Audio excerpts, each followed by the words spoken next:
자, 두 번째 이슈로 넘어가 봅니다. 두 번째 이슈는요. 2023년 4월 24일자 경제신문에 실린 만평으로 확인하시죠. 개미가 뭘 굴리고 있는데 뭐죠? 아, 이거 눈덩이네요.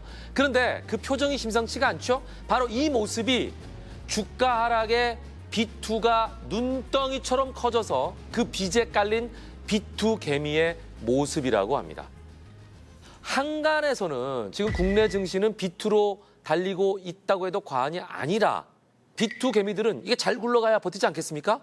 자, 여기에 대한 전망은 어떻게 하십니까? 잘 굴러갈 수 있을까요? 어떻게 전망하세요?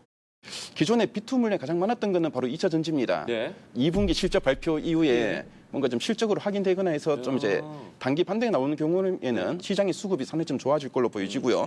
그래서 B2 물량 수화는 상당히 좀 원활해지지 않을까 생각이 듭니다. 네. 또한 새로운 주도주들, 뭐 반도체 관련해서 저평가 논란 지금 네. 많이 떨어져 있던 논란 예. 이런 것들이 지금 올라오고 있죠. 그리고 내년에 금리 인하로 인해서 예. 아마 경기 방어주, 예. 경기 민감주 이런 것들이 좀 꿈틀꿈틀거리고 네. 있고요. 약세장 내에서 반등이라든지 예. 뭐 베어마켓 랠리라든지 이런 것들이 좀 올 수 있지 않을까 이렇게 보여지고 아유, 있습니다. 긍정적인 평가를 해주셔서 이걸 보고 있는 B2 투자자들은 얼마나 안심을 하겠습니까? 자, 그런가 하면 B2의 위험은 언제 어디서 어떻게 닥칠지 아무도 모르기 때문에 본인의 B2 규모가 본인이 감내할 수 있을 정도인지 간단히 스트레스 테스트해 볼 수 있는 방법이 있습니까? 주가가 많이 하락할 때 빚이 없이 투자하신 분들은 주가가 반토막이 나더라도 네. 앞으로 좀 회복할 수 있는 이런 기회가 만들어질 수도 있는데요. 극단적인 예로 10배의 그 레버리지로 투자하신 분들은 네. 만일에 그 주식의 주가가 10%만 하락해도 이제 원금까지 잃게 됩니다. 그렇죠. 그래서 10배니까. 뭐 회복할 수 있는 이런 좀 기회도 없어지고요. 네. 1억 가지고 투자를 했을 때는 아무 뭐 반대 매매 걱정도 없이 그냥 투자할 수 있지 않습니까? 예. 그런데 1억 가지고 네. 2억을 신용 대출을 받았다.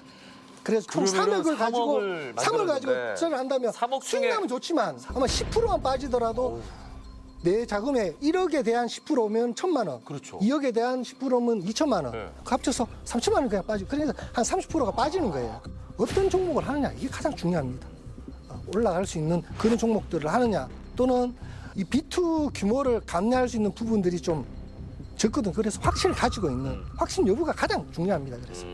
자, 이 B2 규모에 대한 스트레스 지수가 크면 어떻게라도 B2 규모를 줄여나가는 게 또 필요할 것 같아요. 빚을 어떻게 줄여나가는 게 좋을까요? 이거지 방법이 있습니까? 주식 투자하는 분들 입장에서? 읍참마속이라는 말처럼 뭐 미련 없이 단번에 그 B2 물량을 줄이는 방법도 있습니다. 3등분을 해서 매도하는 방법이 있더라고요. 3등분. 예, 그래서 내일 매도하고 아. 일주일 뒤에 매도하고 또 보름 뒤에 매도하는 방법이 있는데 뭐 그러게 되면 이제 손실이 확정되더라도 그 금액이 나눠서 이렇게 보이기 때문에 그러네요. 오히려 심리적인 안정감은 좀 찾을 수 있기 때문에 오늘 3분의 1 팔고 예. 일주일 있었는데 조금 올랐어. 그렇지. 그럴 수도 그러면 거기서 있고. 또 그것도 팔면 팔면 조금 많이 하고. 좀 많이 예, 하고. B2 물량을 줄일 때 종목이 뭐 여러 개 있는데 뭐부터 줄여야 될까? 거기에 대해서 상당히 고민이 많을 건데요. 제가 볼 때는 이 신용 잔고율이 높은 종목을 먼저 이제 줄일 필요가 있습니다. 아, 잔고율이 높은. 예, 또 이제 종목 중에 또 대량 거래량을 수반하면서 갑자기 좀 떨어진 종목들은 그 전량 그 과감하게 매도할 필요가 있고요. 그리고 계속 이제 우하향하는 추세에 있는 종목들은 반등이 나왔다가 약간 꺾일 때, 그때마다 조금씩 비중을 줄여 나간다면은 뭐 괜찮게 정리하지 않을까 보여집니다. 굉장히 현실적인 예. 방법을 좀 제시해 주셨습니다. 이걸 가지고 자산 배분에 대한 어떤 이야기들 한번 해줬으면 좋겠습니다. 아, 자산 배분에 대한 얘기를 지금 하셨거든요. 그러니까 내가 갖고 있는 투자 종목들을 조금 배분을 적정히 해서 위험 요소를 좀 해치하라. 자, 이런 말씀으로도 들리는데 구체적으로 예를 들어 좀 설명해 주시죠. 예. 최근에 수급이 좋은 네. 반도체주들 네. 이런 것들 한 그렇죠. 20%는 아마 정도 매수를 해야 될 것 같고요. 네. 그다음에 덜 오른 2차 전지주들. 2차 전지주들도 많이 올라갔던 시총이 좀 무거운 종목들은 좀 덜 올라가거든요. 그렇죠. 그런 부분들이 잘안 좀 있습니다. 움직이죠. 그런 부분에다가 또 20% 정도 투자를 하시고 그러니까 그리고 안정주의 20%. 네, 안정주. 그다음에 금리 인하가 올시 예. 올시 주가가 올라갈 수 있는 엔터주라든지 또는 인터넷주들 네. 이런 종목들이 좀 더 추가적인 상승 여력이 있다 이렇게 보시면 되고 요것도 한 20% 정도 네.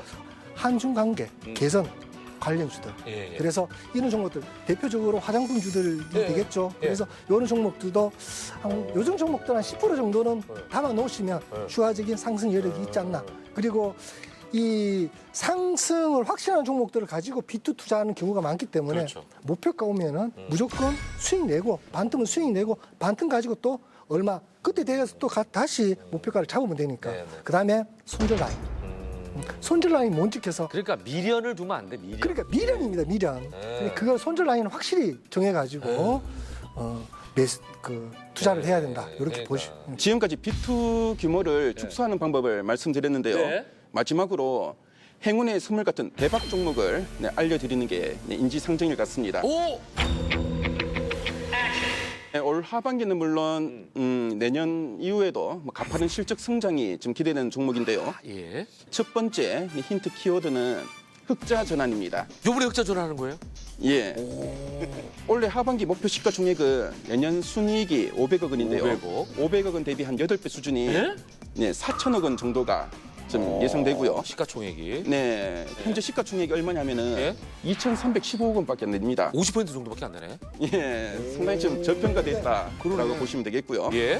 자, 그리고 두 번째 키워드 힌트는 전기차입니다. 역시 또 전기차.